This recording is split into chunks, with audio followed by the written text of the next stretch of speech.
Quantum quantum అంటూ tan tan చేయడం కాదు చంద్రబాబు గారు అని చెప్పాల్సిన సూర్యనారాయణ, నువ్వు పొద్దున్నే ఈ చక్రం తిప్పటం ఏంటో నాకు అర్థం కాలేదు.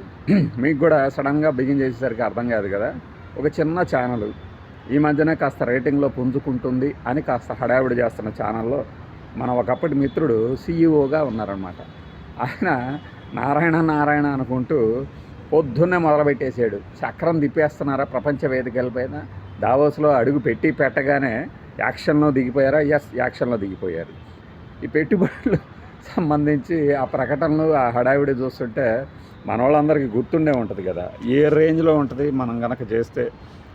పబ్లిసిటీ జిమ్మిక్కులు, మన తైనాతీల బందిమాగదుల భజన, చెక్క భజన, చిటికల భజన చూసాం కదా.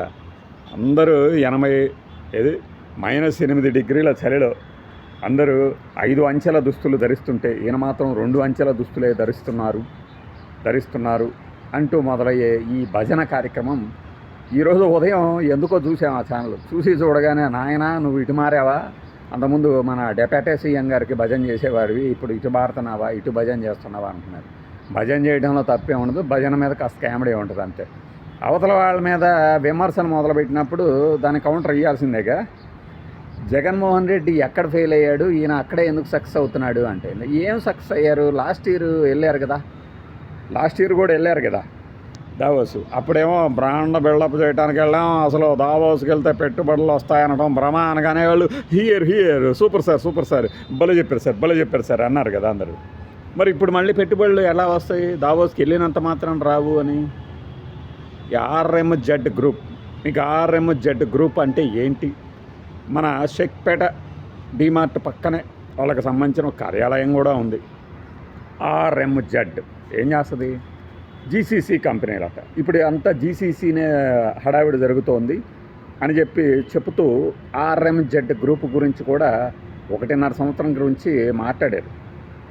ఇదేమీ కొత్తగా ఏం కాదు. ఇప్పుడు మనం కౌంటర్ ఇవ్వాలి అని ఎందుకు అంటామంటే, మరి జగన్మోహన్ రెడ్డి ఫెయిల్యూర్ ఎట్లా అవుతుంది? అదానీతో కలిసి, అరబిందో వాళ్ళతో కలిసి అక్కడ కూర్చొని చేసిన ఒప్పందాలు కాదా? అదే కదా వైజాగ్ డేటా సెంటరు. ఇప్పుడు దానికే కదా మళ్ళీ ఆర్ఎంజెడ్ గ్రూప్ కూడా మేమేం పెడతాము అంటే $10 బిలియన్ ఆఫ్ ఇన్వెస్టింగ్ ప్లానింగ్ అనమాట. ప్లానింగ్ చేస్తున్నాం మేము. $10 బిలియన్ కాపులుప్పాడు దగ్గర, రాయలసీమలో పేర్లు కూడా. అంటే వీళ్ళు వెళ్ళగానే అక్కడ పలానా ఏరియాలో మేము పెట్టేస్తామని సంసిద్ధత వ్యక్తం చేశారంటే దాని అర్థం ఏంటి? డిపిఆర్లు ముందే రెడీ అయిపోయినాయి కదా.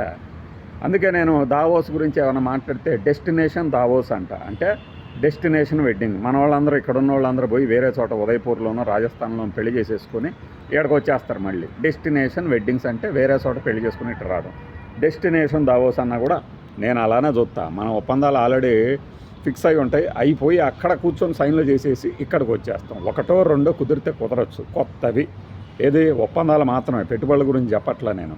ఆ తర్వాత రాబట్టవచ్చు కూడా. మనం ప్రతిదాన్ని వ్యతిరేకించాల్సిన అవసరం లేదు కాబట్టి. మరి ఈ 1,00,000 కోట్ల పెట్టుబడుల ఆ నెంబరు మనకి ఎక్కువ ఉండాలి కాబట్టి, ఇప్పుడు $10 బిలియన్ అంటే దాన్ని రూపాయల్లోకి మార్చండి. 1 బిలియన్ అంటే నాకు తెలుసు 100 కోట్లు. $100 కోట్ల అంటే 100 కోట్లు ఇట్లు 90 వేయాలి, అంతే కదా నాకు తెలిసినంతవరకు. అలా $1,00,000 కోట్ల అని చెప్తూ $10 బిలియన్ వాళ్ళు ప్లాన్ చేయబోతున్నారు. లాజిస్టిక్స్, డేటా సెంటర్లు, ఇంకా ఐటీ సెక్టారు ప్లాన్ చేస్తారా? చేయొచ్చు. ఒప్పందాల మీద సంసిద్ధత వ్యక్తం చేశారు. వాళ్ళు ఎప్పుడు రావాలి మన ఆంధ్రప్రదేశ్కి? వీటన్నిటికన్నా ముందు మీకు గుర్తుంటే జనవరిలోనే డేటా సెంటర్లు కూడా ప్రారంభించబోతున్నాం, శంకుస్థాపన అన్నారు. చేశారా వైజాగ్లో? గుర్తులేదు మనకి.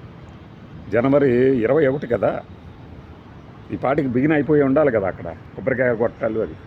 దానికి తోడు కాగ్నిజెంట్, ఆ న్యూస్ కిందే చూస్తే నాకు కాగ్నిజెంట్ కూడా 25,000 జాబ్స్ ప్లాన్ చేస్తుంది, తొందరలోనే పనులు ప్రారంభించబోతుంది వైజాగ్ క్యాంపస్లో అని అన్నా నేను.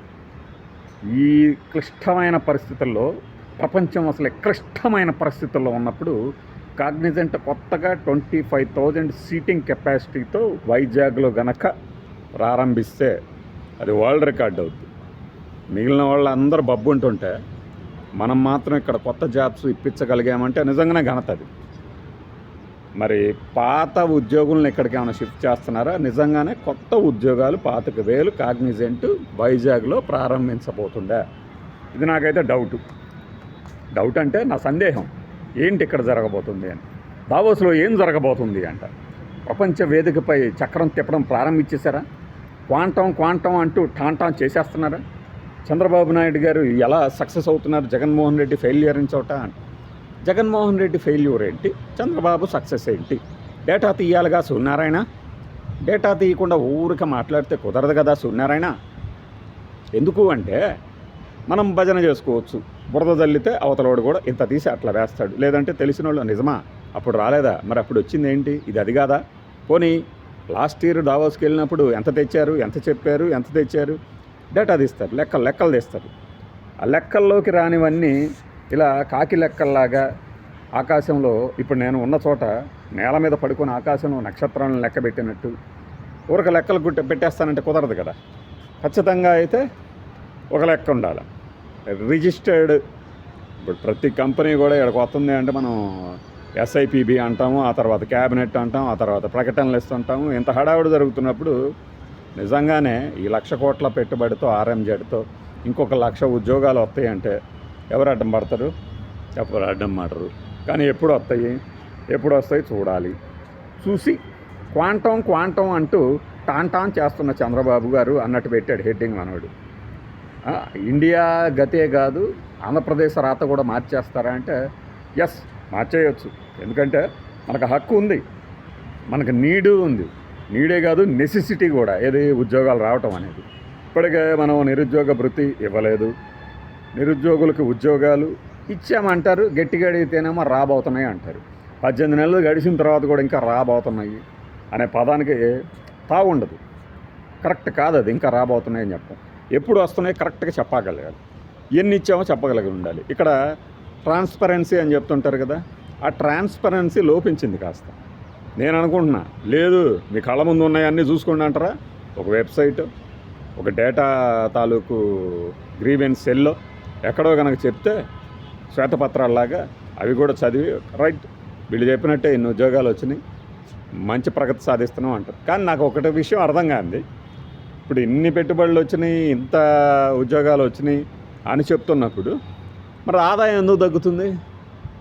ట్యాక్స్ పెరగాలి కదా. రెవెన్యూ ట్యాక్సుల నుంచి వసూలు చేసేవి పెరగాలి కదా. కొనుగోలు శక్తి కూడా పెరిగి ఉంటుంది కదా ఇంతమంది ఉద్యోగాల్లో చేరితే. ఆదాయం పెరుగుతుంది, ఖర్చులు పెరుగుతాయి, స్పెండింగ్ కూడా పెరుగుతుంది. స్పెండింగ్ పెరిగినప్పుడు వాటి మీద వచ్చే ట్యాక్స్ కూడా పెరగాలిగా. ట్యాక్స్ రెవెన్యూస్ సొంతంగా పెరిగాయి. నిన్నగా చూసాం మనం, అదే వేదా పాత కథ అని. దాన్ని పట్టుకునేగా సాక్షి ఏదో వేస్తే మనం తప్పురా బాబు ఇలా వేయటం ఏంటి, ఎంత దౌర్భాగ్యం ఏంటి సాక్షి నీకు అని కడిగేసాం. అదనమాట. నిజంగా ఇవన్నీ జరిగితే ఆదాయం పెరగాల.